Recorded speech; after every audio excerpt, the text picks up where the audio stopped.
Hindi inurungan ni kapamilya host Robbie Domingo ang basher, na nagbabalak ng masama kapag pinartner niya si Nugent Mati ni Idol Donnie Pangilinan kay Asia's superstar Catherine Bernardo.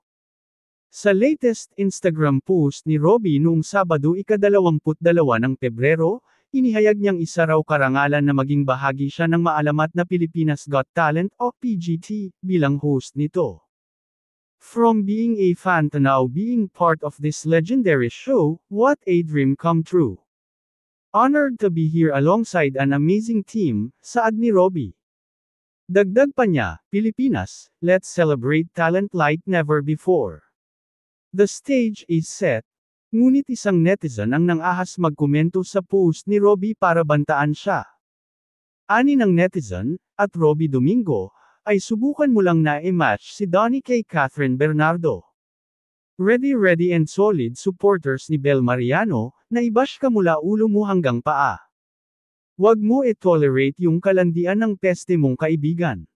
Sagot naman ng kapamilya host, can I consider this as a threat? Can I take legal actions against this? I don't tolerate this behavior. Ibinahagi ng Kapamilya TV host na si Robbie Domingo sa kanyang social media post nitong Huwebes ika-27 ng Pebrero, ang pagsadya niya sa tanggapan ng National Bureau of Investigation o NBI.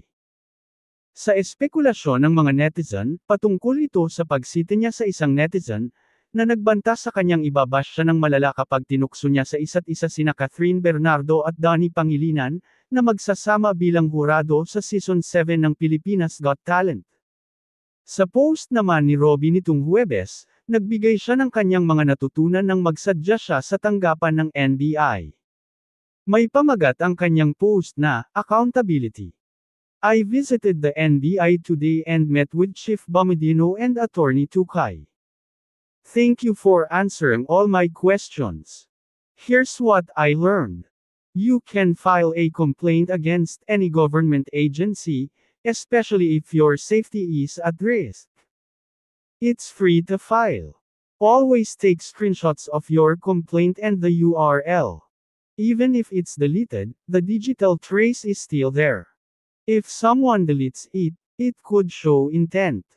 Whether it's a troll or not, there's a real person behind the screen, and they are still responsible for their actions. Remember, every action has consequences, whether online or offline. Let's be kind and take responsibility.